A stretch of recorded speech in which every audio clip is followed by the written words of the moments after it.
अस्सलाम वालेकुम। उम्मीद है आप सब खैर खैरियत से होंगे। आज मैं बनाऊंगी बहुत ही मजे के पकोड़े। ये बहुत ही आसान तरीके से बनते हैं। ये तरीका आप सबको जरूर पसंद आएगा इंशाल्लाह।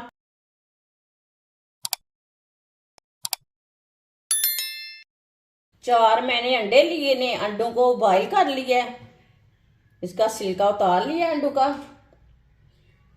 अब अंडों को ना कट कर लेंगे।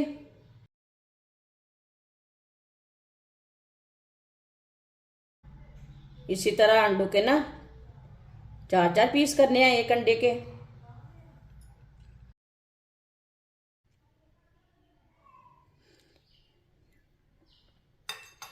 ये देखिए, एक अंडे के मैंने 4 पीस किए ने।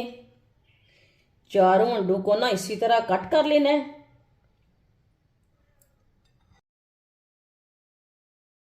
चारों अंडों को मैंने कट कर लिया है। थोड़ी सी मैंने पालक ली है। पालक को मैंने अच्छी तरह वॉश कर लिया है। पालक के मैंने छोटे पत्ते लिए हैं, बड़े पत्ते नहीं लिए। इसके ये वाले डंठल है ना वो निकाल लेने हैं। जो इधर भी मोटा पार्ट है ना वो निकाल लेना है। ये देखें, इसी तरह ना सारे पीसों को कर लेना काट के। सारे पत्तों के ना मैंने डंठल काट लिए ने।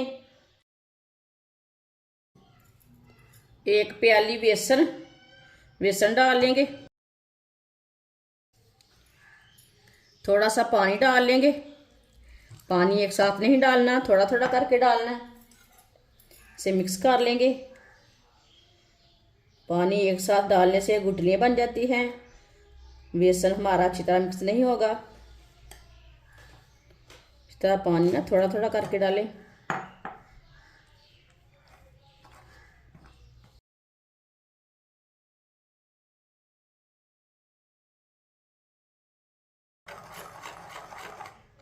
पानी डाल के मैंने मिक्स कर लिया है।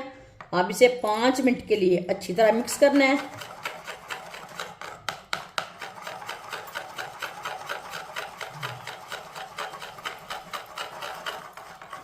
पाँच मिनट के लिए मैंने मिक्स कर लिया है। इस तरह फेंटते हुए,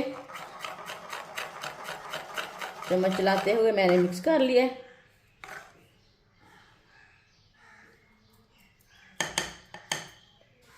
एक चमची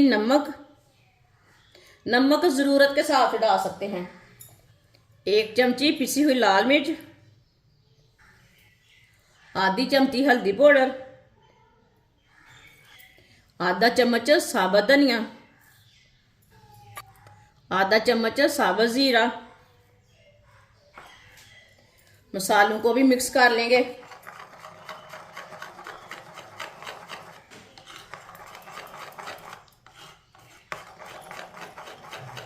मसालों को भी मैंने मिक्स कर लिया है। आप देख सकते हैं। इसी तरह इसका पेस्ट बनाना है। पतला भी नहीं बनाना, गाढ़ा भी नहीं बनाना, इसी तरीके का बनाना है।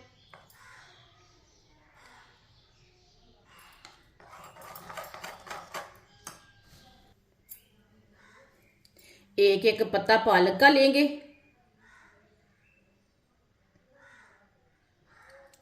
एक पीस अंडे का रख लेंगे। ये वाली साइड में रखना है, ये वाली साइड में अंडा नहीं रखना।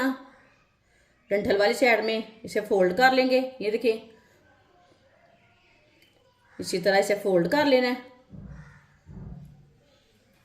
बेसन में डिप कर लेंगे। इसी तरह बेसन में ना डिप कर लेना है। ये देखिए, बेसन में मैंने डिप कर लिया। ऑयल को मैंने गर्म होने के लिए रखा था। ऑयल हमारा अच्छी तरह गर्म हो चुका है। डिप करते जाएंगे और डालते जाएंगे। ऑयल भी हमारा गर्म हो चुका है।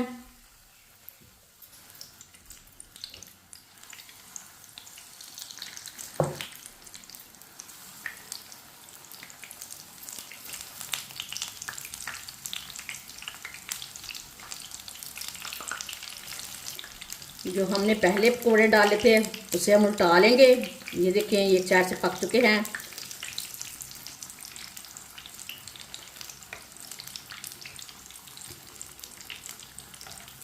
इसे कच्चा बिल्कुल भी नहीं उल्टाना। ये हमने बाद में डाले हैं, इसे हम बाद में उठाएंगे।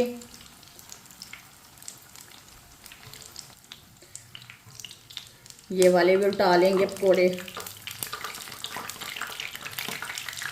इसे उल्टाते पलटाते पका लेना है, जलने बिल्कुल भी नहीं देना। ये बहुत ही आसान तरीका है पकोड़े बनाने का। इस तरीके से पकोड़े बहुत ही ज़्यादा मज़े के बनते हैं। ये बच्चों और बड़ों को बहुत पसंद आएंगे। पुराने तरीके छोड़े पकोड़े बनाने के, ये नए तरीके से बनाएं मज़ेदार पकोड़े। जिसने हमारे चैनल को सब्सक्राइब नहीं किया वो हमारे चैनल को ज़रूर सब्सक्राइब कर लें। मैं बहुत सी कम चीज़ों से, कम मसालों से बहुत ही मज़े की रेसिपी बनाती हूँ। इंशाल्लाह रमज़ान की मैं बहुत सी मज़े की रेसिपी लाऊंगी जो आपको ज़रूर पसंद आएंगी। इसे ना घुमाते फिराते दोनों साइडों से पका लेना है, जलने बिल्कुल भी नहीं देना।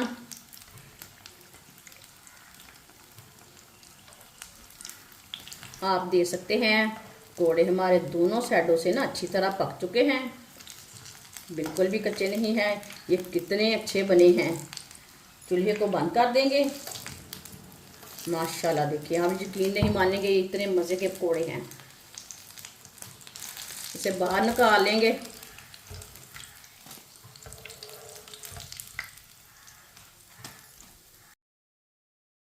इसे प्लेट में डाल लेंगे। जो बाकी के बचे हुए पकोड़े हैं वो भी इसी तरह पका लेंगे। माशाल्लाह सारे पकोड़े हमारे तैयार हो चुके हैं। ये देखें, ये बहुत ही मजे के बने हैं। आप इसे केचप के साथ खाएं, चटनी के साथ खाएं, चाय के साथ खाएं, ये बहुत ही मजे के बने हैं। आप इसे ऐसे ही बनाएं, इफ्तार में बनाएं, ये बहुत ही मजे के बनते हैं। ये सब घर वालों को बहुत पसंद आएंगे इंशाल्लाह। हमारी वीडियो पसंद आए तो लाइक करें और हमारे चैनल को सब्सक्राइब करें। अच्छा, खुदा हाफिज।